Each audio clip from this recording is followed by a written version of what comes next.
Olá, queridos alunos, professor Paulo falando. Sejam bem-vindos a mais uma aula do meu canal. E hoje a gente vai falar e tratar sobre um assunto bastante interessante. Vamos falar sobre os vírus. Os vírus, eles se tornaram aí um assunto que acabou tomando aí um pouquinho mais de notoriedade, desde a vivência que todos nós passamos da pandemia do Covid-19, e as pessoas, de um modo geral, começaram a se interessar um pouquinho mais pelo assunto. Ele começou a se tornar um pouquinho mais presente nos vestibulares e em provas aí de Olimpíadas. Então hoje vamos conhecer um pouquinho sobre as características gerais, falar um pouquinho sobre a sua estrutura e também complementar aí com a replicação, que é o processo de reprodução que os vírus vão ter. Bora lá! Então, para a gente iniciar, pessoal, vamos falar um pouquinho sobre as características gerais dos vírus. Eu acho interessante vocês saberem qual a origem da palavra vírus. Vírus, ela tem uma origem do latim, ela significa veneno, tá?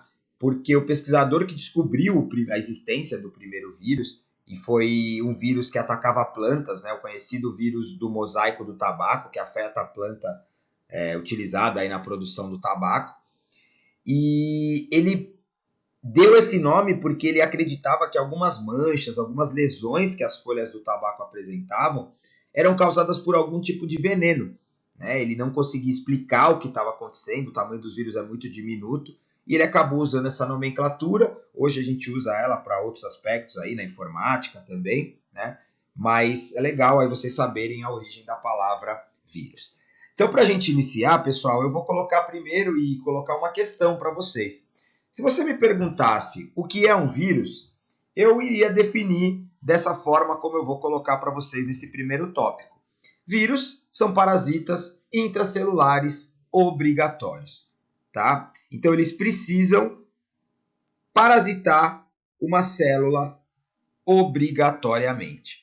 Ou seja, ser um parasita é você viver num organismo de um outro ser vivo, que normalmente a gente denomina de hospedeiro, e você vai causar prejuízo para esse hospedeiro. Né? O parasita causa mal para o hospedeiro. Só que ele não é um parasita que vive em qualquer parte. Ele é um parasita que só vive dentro da célula. Então, ser intracelular quer dizer que ele habita e obrigatoriamente dentro da célula. Tá? Agora, os vírus, eles têm uma questão que é bastante questionada. Vírus é ser vivo ou vírus não é ser vivo?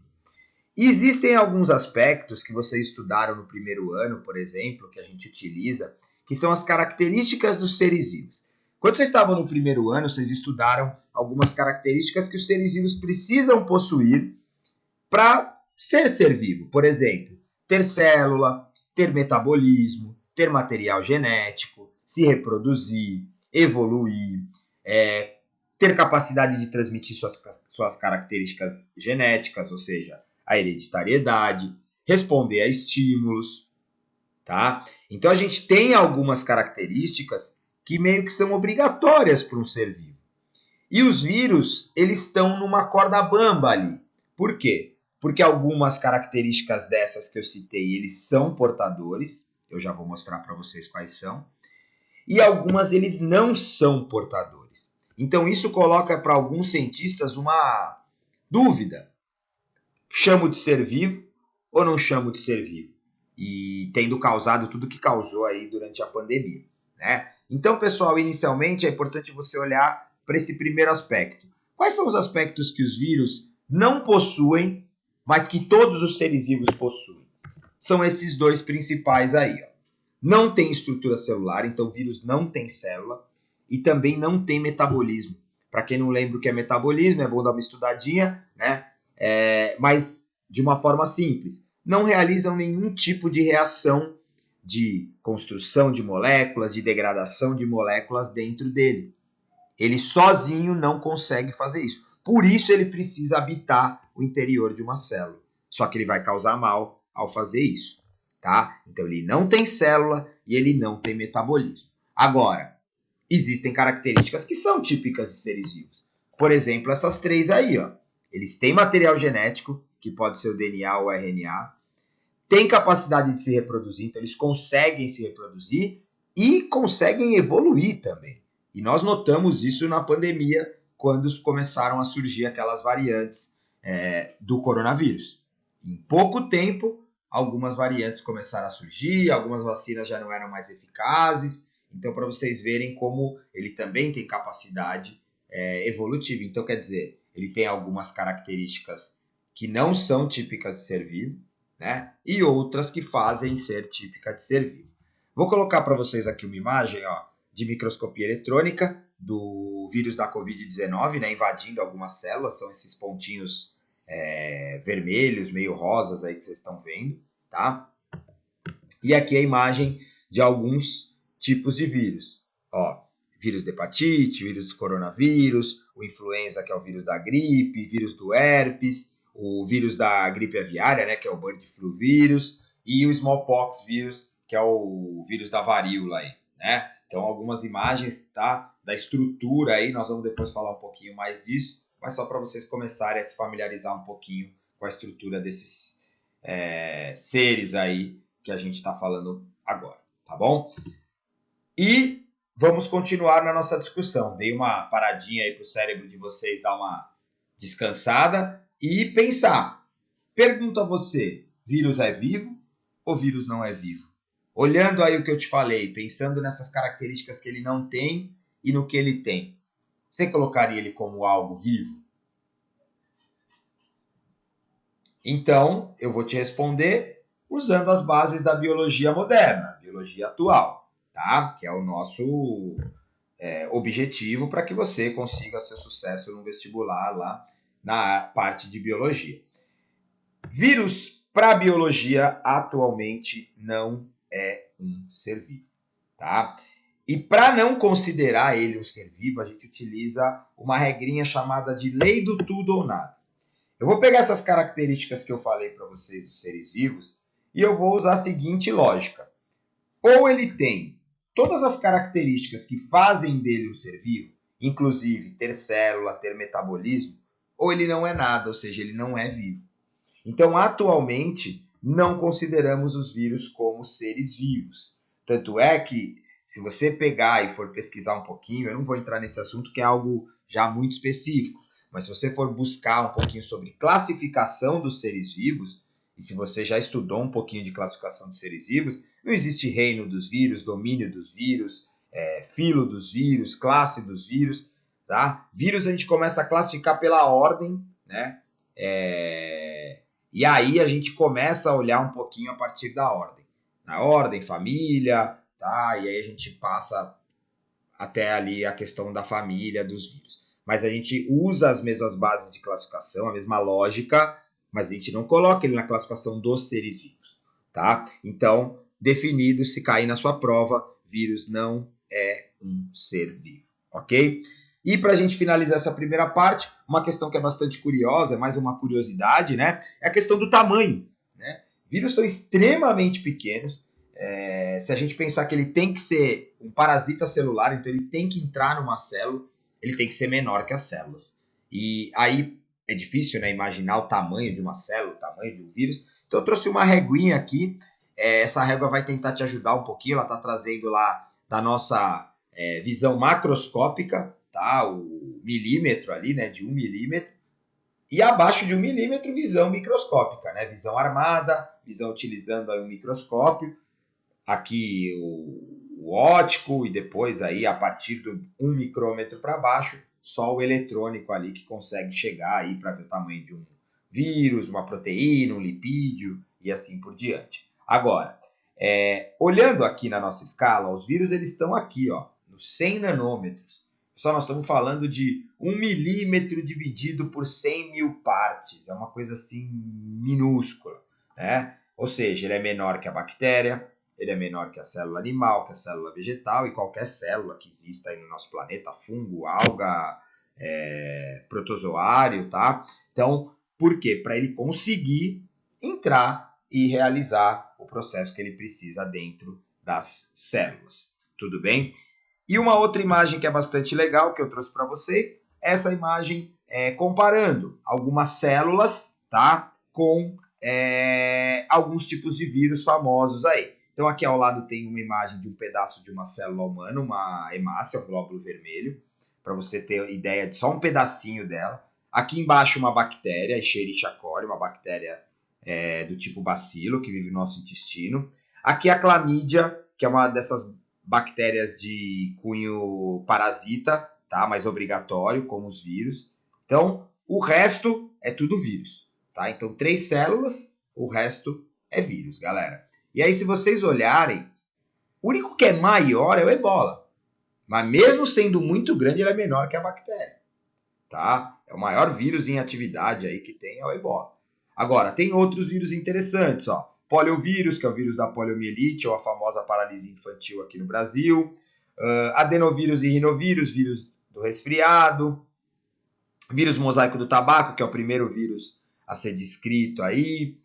Um virióide, que é um vírus de planta. Toda vez que eu vi esse nome, virióide, já lembra aí do vírus de planta. Rabivírus, que é o vírus da raiva, tá? E aqui, ó, o bacteriófago, alguns bacteriófagos, né? Tem 2 bacteriófagos aqui, que são vírus que invadem bactérias. Nós vamos estudar a reprodução dos vírus utilizando esse bacteriófago T4 aqui, né? Um fago, que nós vamos falar um pouquinho mais aí para frente. Tudo bem, pessoal? Então, primeira parte aí, características gerais dos vírus. Bora agora falar um pouquinho, bem rapidamente, da origem, das hipóteses sobre a origem dos vírus. Bora lá!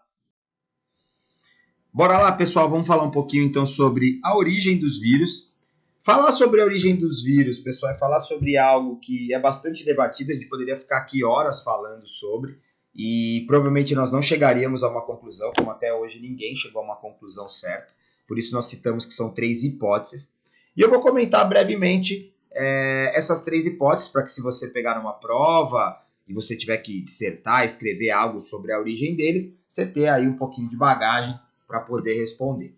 A primeira hipótese que nós vamos citar é a hipótese regressiva, ou hipótese da degeneração.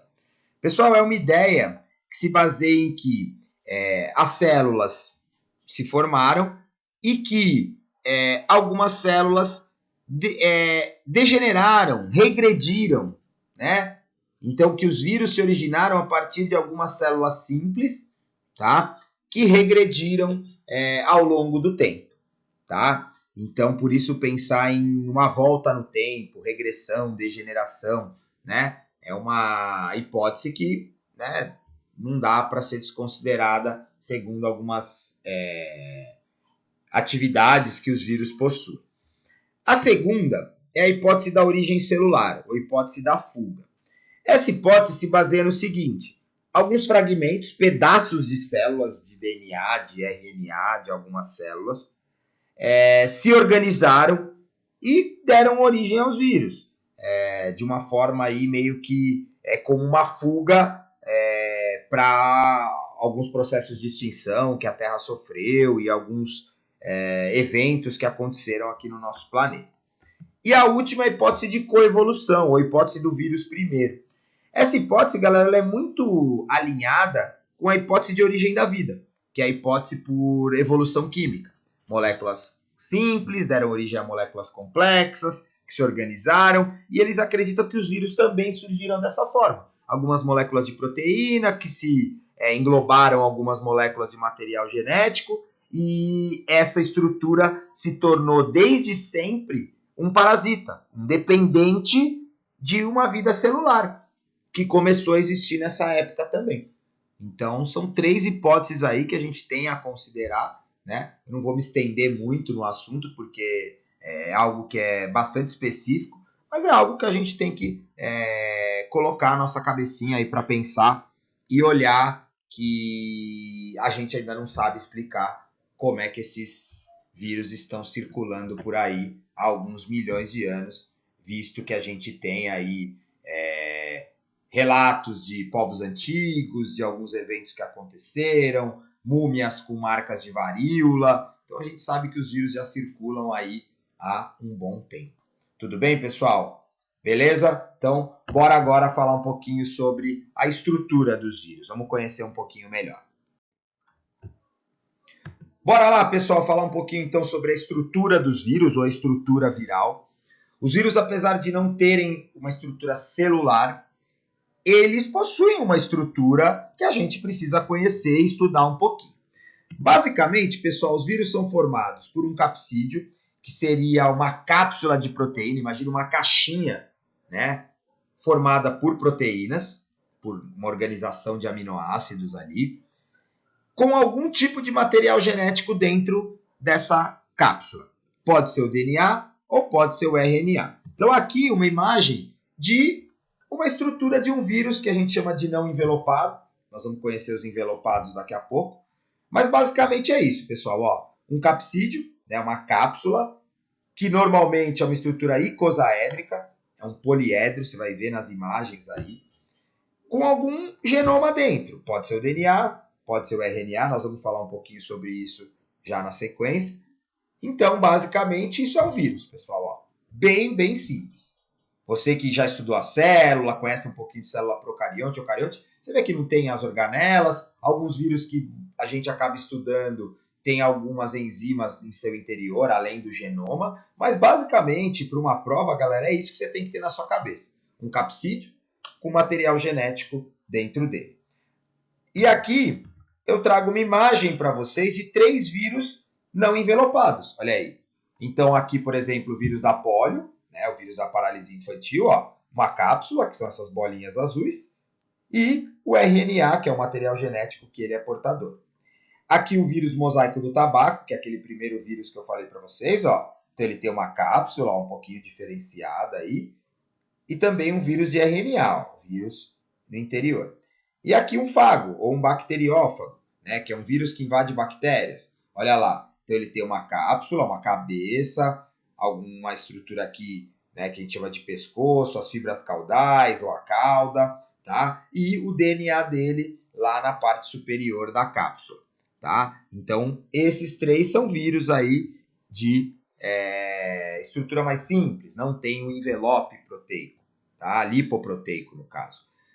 Agora, vamos falar de alguns vírus que têm uma estrutura um pouquinho mais complexa, que a gente denomina de vírus envelopados, né? Então, eles têm uma cobertura externa ao capsídeo, ou seja, imagina que eles têm um envelope em volta da estrutura do capsídeo.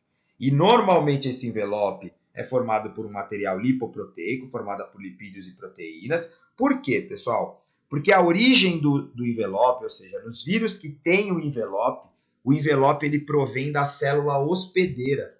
Então, ele provém da membrana da célula hospedeira. E a gente já estudou a membrana, né? A membrana é basicamente formada por lipídios e proteínas. Então, o envelope ele vem do hospedeiro. Então, o vírus, quando ele sai da célula na reprodução, o envelope recobre o capsídeo. E aí ele fica como se fosse um lobo vestindo uma pele de um cordeirinho. E é dessa forma que muitas vezes ele fica indetectável dentro do corpo do hospedeiro inicialmente. Tá bom? Então, o envelope é bastante importante. E aqui, uma imagem aí do envelope, olha aí, ó.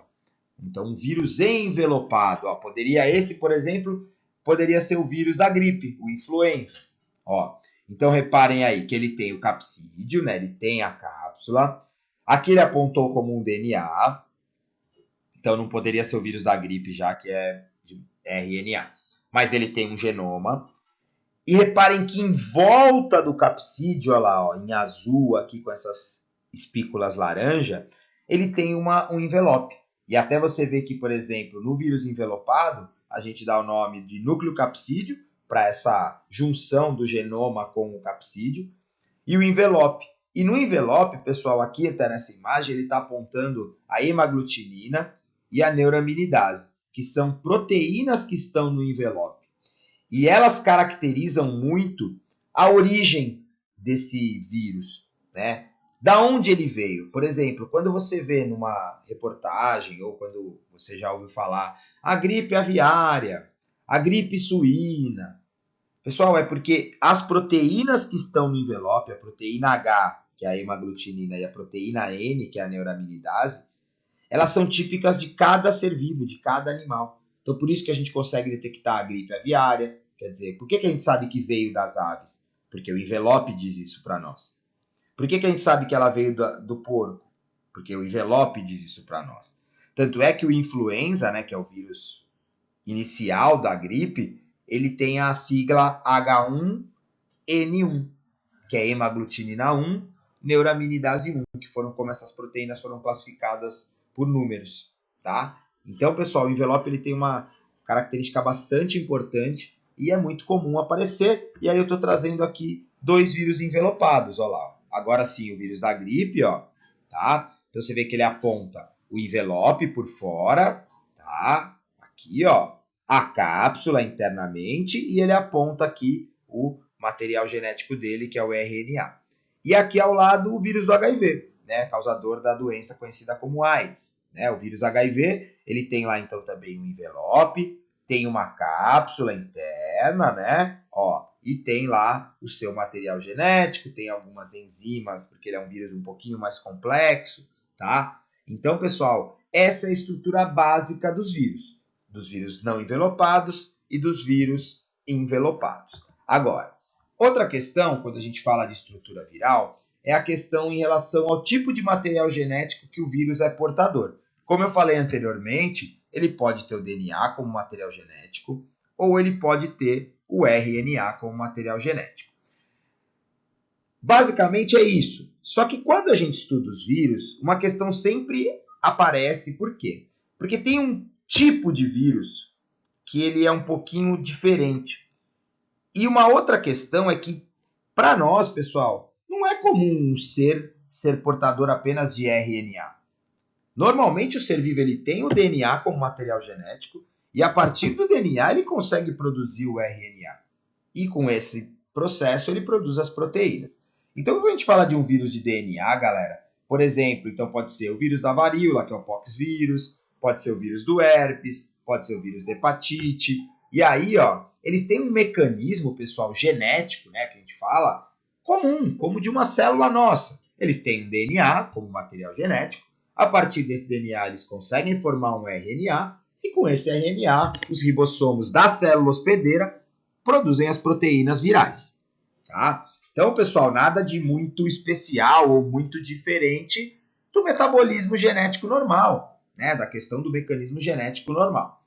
Agora, os vírus de RNA comuns, né, que a gente fala, por exemplo, influenza, que é o vírus da gripe, o vírus da Covid-19, o vírus da polio, que é a paralisia infantil, são vírus de RNA. E aí ele tem um mecanismo genético, pessoal, um pouquinho diferente, ó. Ele é portador de RNA, ele copia esse RNA dentro da célula hospedeira, né, usando aí a célula hospedeira, né, lembra que ele vai ser um parasita obrigatório, e com esse RNA os ribossomos da célula hospedeira produzem as proteínas. Até aí, se você olhar, a diferença básica está aqui, que em vez do DNA produzir um RNA, ele só copia esse RNA dentro da célula hospedeira, com a ajuda de algumas enzimas que ele possui, e ele consegue realizar o ciclo de replicação ou de reprodução que ele tem. Agora, a grande diferença e o que aparece muito em vestibular, pessoal, fiquem atentos, são os retrovírus. Retrovírus, eu só vou citar o HIV, que é o vírus causador da doença tão famosa aí, chamada de AIDS, né, que é a imunodeficiência humana, né? E esses vírus, galera, toda vez que você ouvir esse nome retrovírus, fica atento a 2 coisas. Primeiro, o mecanismo genético é diferente. Olha aí, ó. Ele é portador de RNA. Então, peraí, professor, deixa eu ver se eu entendi. Todo retrovírus é um vírus que tem RNA como material genético? Sim. Só que ele não é um vírus de RNA comum. Reparem que ele não pega o RNA dele e já produz cópias de RNA e produz proteínas. Não, pessoal, ó. Ele, com o RNA dele, ele consegue produzir um DNA. E com esse DNA, ele invade o nosso DNA da célula humana, né? Porque isso é um vírus humano. E a partir daí ele vai produzir RNA viral e vai produzir as proteínas virais. Só que existe um segredo dos retrovírus. Para fazer essa conversão de RNA em DNA, não é uma coisa comum. Para realizar isso, ele precisa de uma enzima. E essa enzima fica muito famosa, eu fiz questão de colocar o nome dela para você tomar nota aí. O nome dela é transcriptase reversa. Ela faz o que a gente chama de transcrição ao contrário. A transcrição normal, pessoal, é o DNA produzir RNA. Então ela faz uma transcrição ao contrário. A partir de um RNA, ela consegue formar um DNA. Então, pessoal, os retrovírus são bastante especiais, cai bastante em vestibular, fiquem atentos, se precisar, assiste de novo, porque é uma questãozinha que demanda um pouco de conhecimento da genética molecular. Lembrar um pouquinho do DNA, do RNA, as funções dessas moléculas, tudo bem? Então, fica aqui a dica para você retomar alguns conteúdos se ficar com um pouquinho de dificuldade. Beleza? Então, bora agora, depois de falar da estrutura, vamos falar da replicação, que é a nossa parte final da nossa aula aí. Beleza? Bora lá, galera, sem deixar cair. Vamos lá.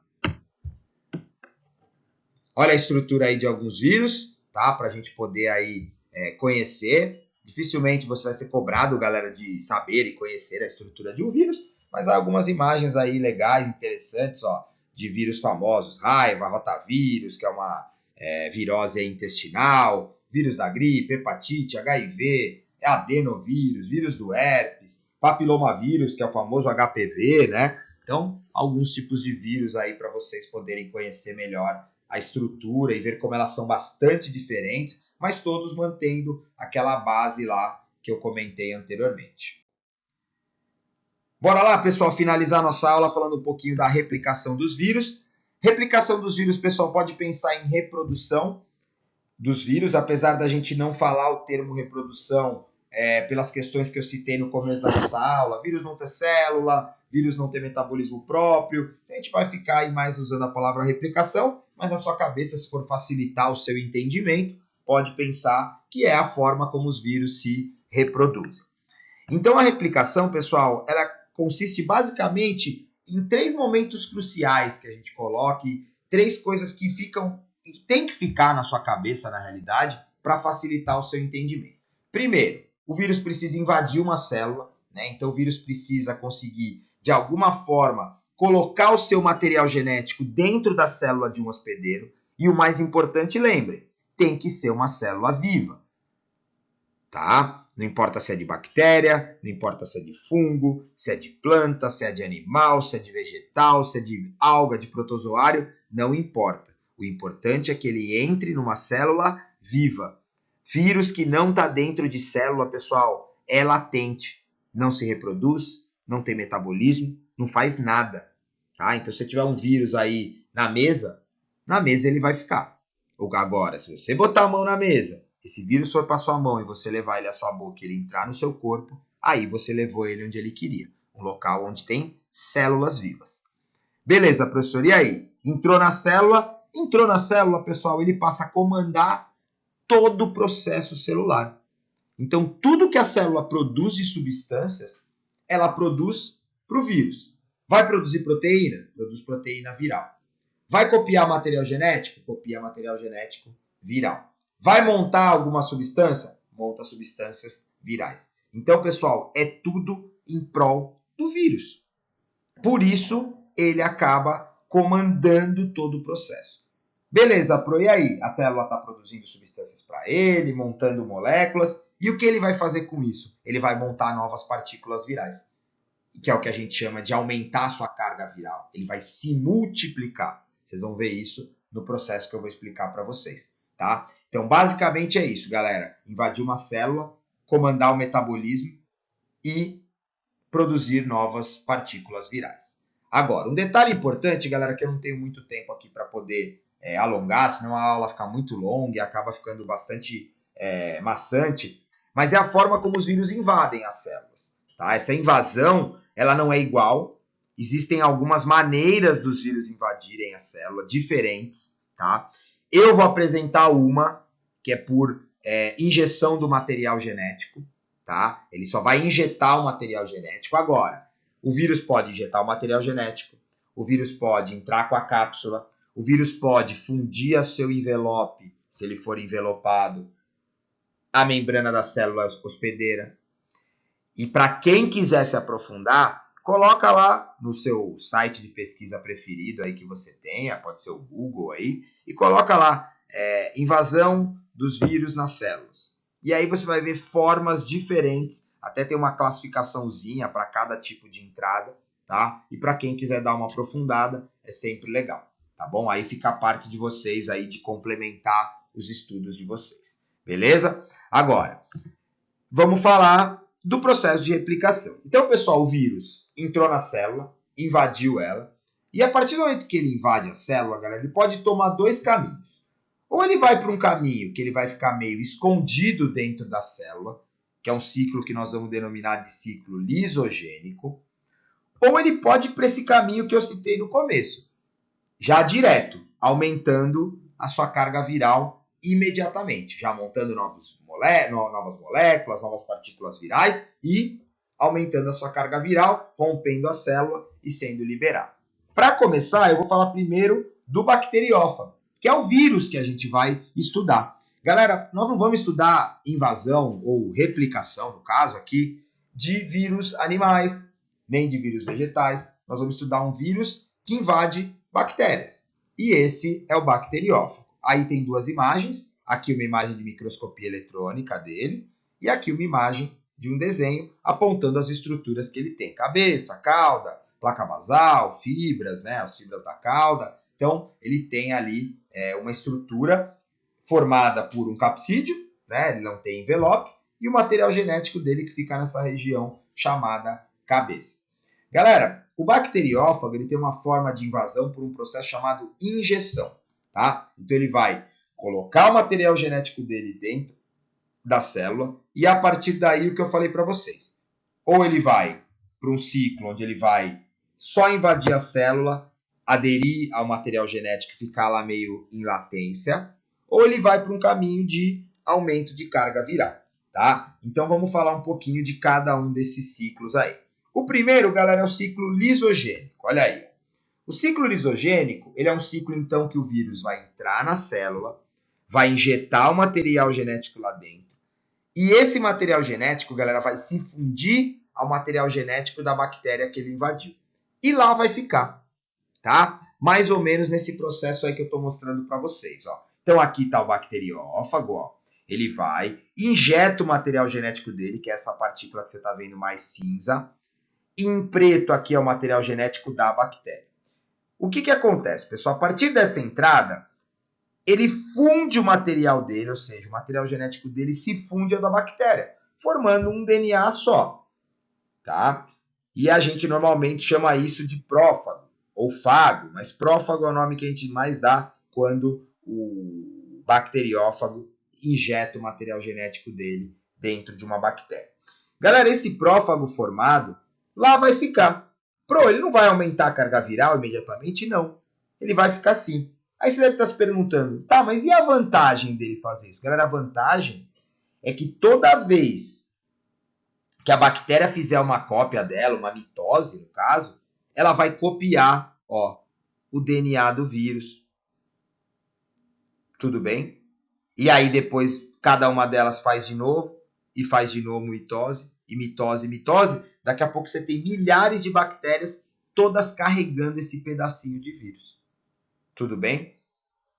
Mas e aí? O pedacinho do vírus vai ficar lá e não vai fazer nada? Não. Esse pedacinho pode, num dado momento, dar início a um outro ciclo, que nós vamos falar agora, que é o ciclo lítico. Eu vou mostrar primeiro um ciclo lítico como se o vírus invadisse a célula e já começasse o ciclo lítico, e depois eu vou pôr os dois juntos para vocês verem que, na realidade, o vírus pode dar início a um ciclo ou dar início a outro ciclo. Tudo bem? Então vamos lá.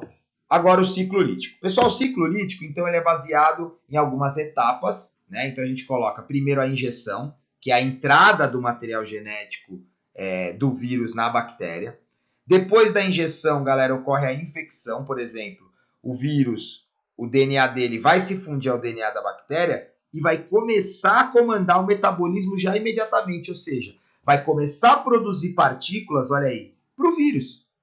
Tudo bem? Essas partículas vão ser montadas, vão ser organizadas, a célula vai demandar da sua energia, da sua estrutura, do seu metabolismo em prol do vírus. E aí, ao longo do tempo, o vírus, olha aqui, ó, já aumentando bastante a sua carga viral, Num dado momento, galera, a carga viral está tão grande dentro da célula, que a célula acaba por se romper e liberar essa carga viral. Cada um desses vírus liberados invade uma nova célula e começa um novo ciclo. Tudo bem? Então, pessoal, ouviu falar em ciclo lisogênico, pensa que o DNA do vírus só vai ser copiado pela própria bactéria. Falou em ciclo lítico, pensa no aumento da carga viral, na multiplicação que a célula vai fazer. E aqui, galera, agora eu vou colocar uma imagem unindo os dois. Olha aí, ó. O vírus coloca o material genético dele na bactéria, então aqui em vermelhinho. E, galera, a partir desse momento, ele pode tomar dois caminhos. Ou vai para o ciclo lisogênico e as bactérias ficam elas replicando o material genético para ele, ou ele toma o caminho do ciclo lítico, domina o metabolismo celular, produz novas moléculas e vai continuar infectando. Até por isso, galera, vocês ouvem falar, por exemplo, em período de incubação. O que é um vírus incubado? É um vírus que às vezes está cumprindo um ciclo lisogênico ou que tem um ciclo lítico que demora alguns dias. Pode ver, galera, que quando você pegava a Covid, você tinha que ficar numa quarentena de 3 a 7 dias. Início era 3 a 10, depois diminuiu. Por quê? Galera, a partir do momento que você teve contato com alguém, você não fica com sintomas imediatos. Iam demorar alguns dias até o vírus entrar na sua célula, se replicar, ser liberado, invadir novas células, tá? Que é uma questão que ficou muito presente, né? A questão da incubação. Então, a incubação é devida à replicação. Outro fator que a gente destaca, galera, é a questão por que ele é parasita, que a gente falou lá no começo. Galera, porque nesse ciclo lítico aqui, ó, ele vai destruir células. Ele vai causar uma lesão no órgão. Por exemplo, o vírus de hepatite. Começa a destruir tanta célula do fígado, pessoal, e o fígado, mesmo sendo um órgão bem resistente, acaba tendo uma lesão ao longo do tempo. Então, pessoal, essa replicação viral, essa reprodução, é um mecanismo bastante importante, cai bastante em vestibular, tá bom? E a nossa aula termina por aqui. Espero que vocês tenham gostado. Se gostou, dá um like aí no meu vídeo, se inscreve no canal. Um abraço, até a próxima aula. Fiquem com Deus. Valeu!